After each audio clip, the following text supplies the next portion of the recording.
کہ جنگ میں شرکت کرنی ہے یہودیوں نے یا عیسائیوں نے، اس میں اختلاف ہو سکتا ہے لیکن یہ بات حق ہے اور ایتھنٹک ڈیٹا ہے، یہ مستند کی بات ہے۔ جب صحابہ کرام کی جماعت نکلتی ہے تو ان یہودیوں نے مشن کیا کہ اپنی خوبصورت ترین شہزادیوں کو ان کے ہاتھوں میں پھول کے دست لے کر کے اور ان کو چھتوں پر چڑھا دیا جائے، ان کو چھتوں پر چڑھا دیا جائے کہ جب صحابہ کرام کی جماعت اس گلی سے گزرے وہ خوبصورت ترین شہزادیاں، ان کی خواتین، ان کی بچیاں ان صحابہ کرام کی جماعت پر پھول پھینکے اور ان کا پھر ذہن ان کی جانب آئے۔ یہ مشن تھا ان کا، یہ مشن تھا۔ جب ان شہزادیوں نے، یہودیوں کی ان بیٹیوں نے جب پھول برسانے شروع کیے، صحابہ کرام کی جماعت میں سے کسی ایک صحابی نے وہ آیت کریمہ تلاوت کی۔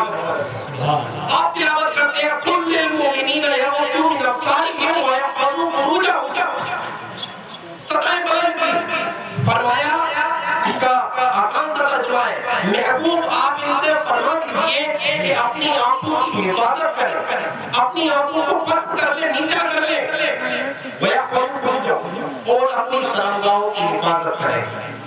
قربان جائیے صحابہ کرام کی اس جماعت پر کسی ایک صحابی کی نظر اوپر نہیں اٹھی، بآسانی اس بہکنے میں نہ آتے ہوئے، نہ بہتے ہوئے، شیطان کے شر میں نہ آتے ہوئے، بآرام وہ صحابہ کرام کی جماعت اس گلی کو پار کیے اور پھر جنگ میں پہنچے۔ تو اس طریقے کو تبدیل کرو، جو بچیاں جلوس میں شامل ہوتی ہیں، اگر وہ کھڑی ہوتی ہے وہ نہ ہوا کرے۔ تم اسلام نے تمہیں بہت زیادہ خوبصورت کہا ہے، بہت قیمتی کہا ہے اسلام نے تمہیں، تو اس کی حفاظت کرنا یہ تمام ان والدین کی اور بھائیوں کی یہ پابندی ہے ان کی، اور یہ ان کا حق ہے کہ ان بچیوں کو، اپنی ماں بہنوں کو اپنے قابو میں رکھیں۔ ہم ادھر ادھر جھانکتے ہیں، فلاں کی بیٹی ایسا کرتی ہے، فلاں کے یہاں ایسا ہو رہا ہے، دوسرے کے یہاں جھانکنے کی ضرورت نہیں ہے۔ ہر انسان صرف اپنے گھر کا ذمہ اٹھا لے، ایسے معاشرہ تبدیل ہو جائے گا۔ یہ خامی ہے آپ کے ہاتھ، برائے مہربانی اس کو تبدیل کیا جائے۔ دوسری چیز یہ، میں جو آیت کریمہ تلاوت کی اس مقصد کی جانب آتا ہوں، قُلْ لِلْمُؤْمِنِينَ يَغْضُوا مِنْ أَبْصَارِهِمْ، اس کا ترجمہ آپ کو بیان کر چکا۔ لَقَدْ كَانَ لَكُمْ فِي رَسُولِ اللَّهِ أُسْوَةٌ حَسَنَةٌ، یقیناً رسول کریم صلی اللہ علیہ وسلم کی زندگی یہ اسوہ حسنہ ہے، آپ کی زندگی بہترین نمونہ ہے۔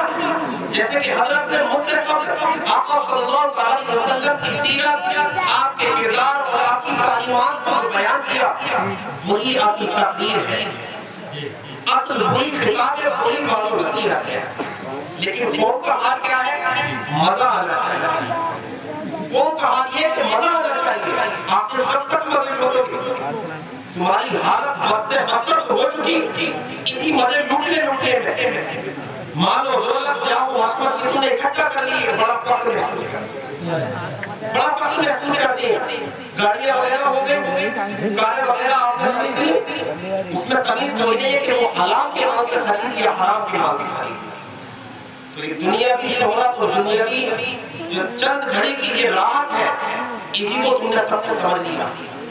یہ جو جلسہ آپ نے اور ہم نے سجایا ہے، مجھ سے ایک بات یاد آ گئی، اس جملے سے ایک بات یاد آ گئی، وہ کیا ہو گیا؟ ریاض احمد اٹھ گیا، دونوں یاد آ گیا، دونوں اٹھ گیا۔ وہ شان محمد کا ہے، شان محمد کو گیا، کیا اٹھنے گا؟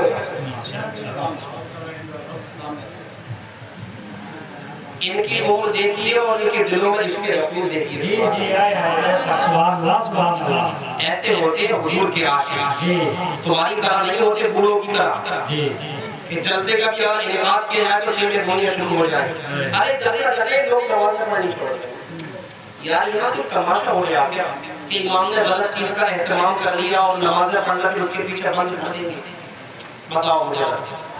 اور کسی ایک بڑے آدمی سے بھی ہم نے یا ان بچوں نے، ہم نے تو کچھ نہیں کیا، ان تین شہزادوں نے کیا، تین بچوں نے، 9 بچوں نے کیا ہے۔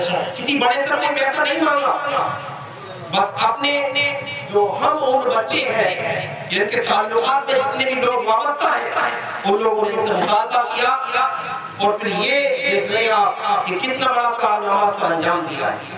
اصل جو سارا کریڈٹ جاتا ہے وہ ہمیں نہیں جاتا. یہ ممبر اور یہ سارا کچھ سجایا مل گیا یہاں ہم نے بھی کیا ہے. ہم نے کچھ نہیں کیا. جو کچھ بھی کیا ہے ان بچوں نے کیا ہے. اللہ تعالیٰ تمہیں سلامت رکھے اور حضور کی بے پناہ محبت اور عشق تمہارے دلوں میں جاری و ساری ہمیشہ فرماتا رہے. لیکن یہ نہ سمجھے کہ میں آپ کو طنز کر رہا ہوں. ہر چیز میرا مقصد آپ کو طنز کرنا نہیں ہے. آپ میرے اسلامی بھائیوں کی غیر نہیں ہے. لقد کان لکم فی رسول اللہ اسوۃ حسنہ. یقیناً تحقیق شدہ یہ بات ہے کہ رسول کریم صلی اللہ علیہ وسلم کی زندگی یہ لوگوں کے لیے اسوہ حسنہ ہے, یہ نمونہ ہے لوگوں کے لیے. اس سیرت کو پڑھنے کی ضرورت ہے, اس سیرت کو سننے کی ضرورت ہے. مجمع لوٹ لیتا ہے پڑھنے والا, تمہاری جیبوں سے پیسے بھی نکلوانے آتے ہیں لوگ.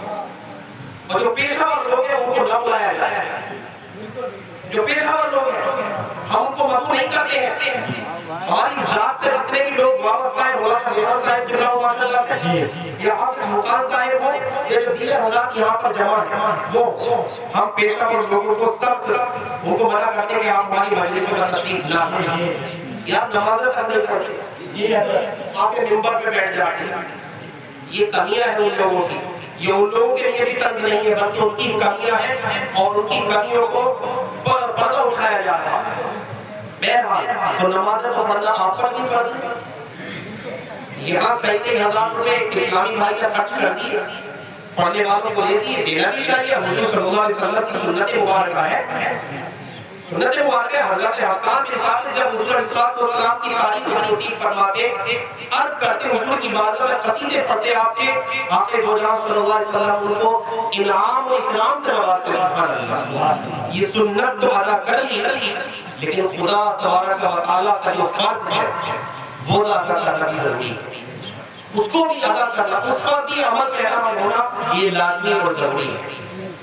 سنیں تو میرے بعد آپ کو خصوصی خطاب حضرت مولانا شاداب صاحب جلہ سے سننا ہے, جو ہمارے گاؤں کی مسجد کے پیشے امام بھی ہیں, بڑے مخلص انسان ہیں, بڑی محبت کرتے ہیں. سبحان اللہ. بہرحال ایک مختصر سا واقعہ میں آپ کو سنا دوں اور اسی پر اختتام پذیر کر دوں انشاءاللہ. آقا مجدد صلی اللہ علیہ وسلم کی سیرت میں, آپ کی سوال حیات میں کوئی چیز اگر سب سے زیادہ ملے گی تو وہ یہ ہے کہ در گزر کر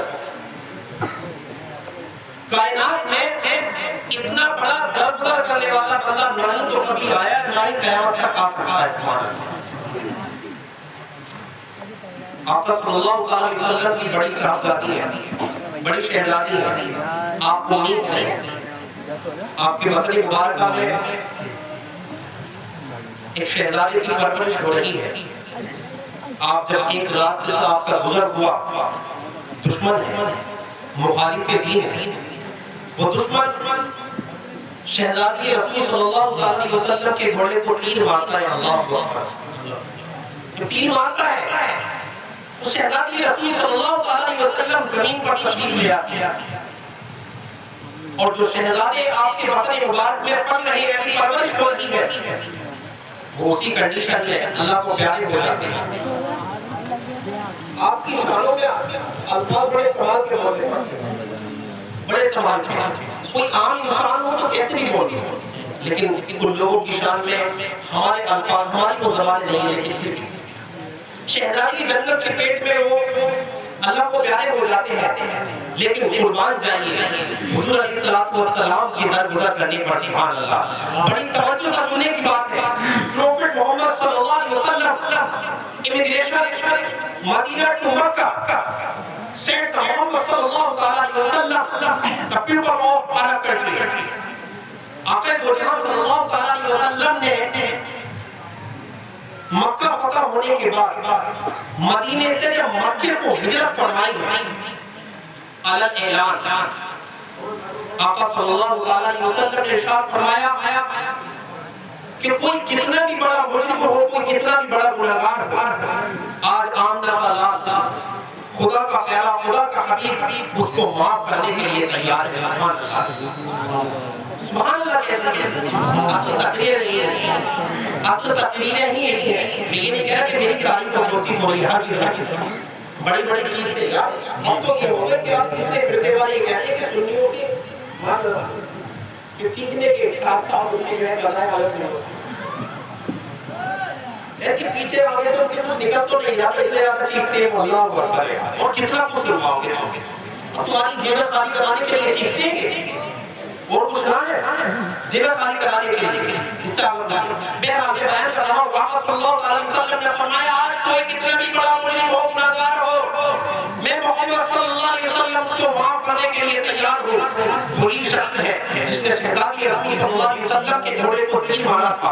اللہ اکبر، قربان جائیے. جب وہ شخص پردہ پوش ہو کر کے چہرے پر نقاب ہے آقا صلی اللہ علیہ وسلم کی بارگاہ میں عریضہ پیش کرتا ہے، اے پیارے آقا صلی اللہ علیہ وسلم، آپ فرما رہے ہیں کہ کوئی کتنا بھی بڑا مجرم ہو میں معاف کرنے کے لیے تیار ہوں. کیا آپ اس بات پر قائم دائم ہیں، ثابت قدمی کا مظاہرہ پیش کر سکتے ہیں؟ آقا صلی اللہ علیہ وسلم نے فرمایا محمد صلی اللہ علیہ وسلم کی وہ ذات مبارکہ ہے، زمین و آسمان ادھر سے ادھر ہو سکتے ہیں لیکن حضور کا قول نہیں بدل سکتا.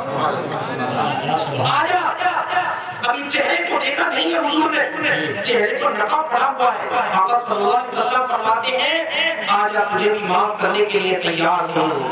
بیٹیاں اپنے درد کو بھولا نہیں کرتی. سبحان اللہ. یہ اعلیٰ اعلان پیغام کا حضور صلی اللہ علیہ وسلم کا کہ کوئی کتنا بھی بڑا مجرم ہو.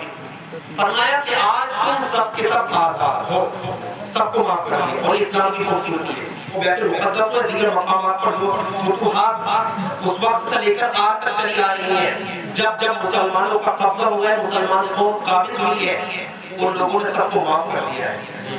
لیکن دیگر جو اقوام ہیں، یہودی ہو، عیسائی ہو، ان لوگوں نے کیا کیا ہے جب ان کا قبضہ ہوا ہے مسلمانوں کا قتل عام کرایا ہے. اللہ اب پیسے کے اوپر حرام حلال میں تمیز کرنا سیکھ لو، ورنہ یہ جو دنیا کی دولت و شہرت ہے آپ کی، جو عیش و آسائش ہے، آخرت کے مقابلے بہت تھوڑا ہے. قرآن پاک بھی اس کا ذکر کرتا ہے قل متاع الدنیا قلیل. دنیا کا جو ساز و سامان ہے وہ آخرت کے مقابلے میں بہت تھوڑا ہے. اس میں تمیز کرنا سیکھیں. آخری واقعے کی جاری میں پڑھنے لگا ہوں، مختصر سا واقعہ 1-2 منٹ کا. حضرت عثمان غنی رضی اللہ تعالیٰ عنہ کی صحابت کے چرچے ہیں. اور غنی آج کا جو یہ ماڈرن ایران ہے، ماڈرن زمانہ ہے، غنی تو ان لوگوں کو قادر نہیں آ سکتا. غنی ان مالداروں کو امیروں کو نہیں کہتے، غنی بہت بڑے مالداروں کو کہا جاتا ہے اس وقت میں. حضرت عثمان غنی رضی اللہ تعالیٰ عنہ آقا صلی اللہ علیہ وسلم کے خلیفہ ہیں اور حضور علیہ السلام کے پیچھے نمازیں بھی ادا کرتے ہیں. سبحان اللہ. ایک وقت کا واقعہ ہے، حضرت عثمان غنی رضی اللہ تعالیٰ عنہ کے بارے میں تو نہیں کہا، حضور علیہ السلام نے اعلان عام فرمایا کہ پیسہ ایک ایسی چیز ہے، یہ دولت، یہ قیمت ایسی چیز ہے جو رب رسول سے دور کرتی ہے. رب رسول سے دور کر دیتی ہے. حضرت عثمان غنی رضی اللہ تعالیٰ عنہ جمعے کا دن ہے، آپ نماز جمعہ میں کچھ تاخیر سے آتے ہیں، وہاں لوگوں کو صدقہ و خیرات میں مصروف ہے، لوگوں کو اللہ کی راہ میں خرچ کرنے میں مصروف ہے. کچھ تاخیر ہو گئی تو جو اگلی صف میں حضرت عثمان غنی رضی اللہ تعالیٰ عنہ نماز ادا کرتے تھے حضور علیہ السلام کی اقتداء میں، اس جگہ پر آج کوئی 2 لاکھ کر بیٹھ گیا. حضرت عثمان غنی کو تھوڑی دیر ہو گئی، He is very late. تھوڑا تاخیر سے آئے تو وہ شخص آپ کی جگہ پر آ کر کے بیٹھ گیا. آپ کیا کیا؟ حضرت عثمان غنی رضی اللہ تعالیٰ اس شخص کو اشارہ کرتے ہیں کہ ایسا لوگ 500 روپے لے لیں یا 5 دینار جو بھی اس وقت میں قیمت چلتی ہو، کرنسی چلتی ہو. آپ نے فرمایا یہ قیمت لے لو، اس جگہ کو چھوڑ کر پیچھے آ جائے. بیچارہ تھا ایسا بہکاوے لاوے لالچی انسان تھا، وہ پیسے میں رقم دی اور وہ پیچھے آ گیا. حضرت عثمان غنی رضی اللہ تعالیٰ عنہ حضور کی اقتداء میں نماز ادا کی ہے. اس کے بعد میں عرض کرتے ہیں میرے آقا صلی اللہ علیہ وسلم، آپ نے فرمایا کہ یہ مال، یہ دولت رب رسول سے دور کر دیتی ہے کہ آقا مجاہد صلی اللہ علیہ وسلم آج دیکھیے میں نے اس مال اور دولت کی بنیاد پر جو جگہ پر وہ بیٹھ چکا تھا اپنی جگہ دوبارہ سے اپنی جگہ لے لی اس سے اس مال کی وجہ سے قربان جائیے. اب اس پر جو سردار انبیاء صلی اللہ علیہ وسلم نے ان کو جواب دیا, بڑا ہی خوبصورت جواب دیا.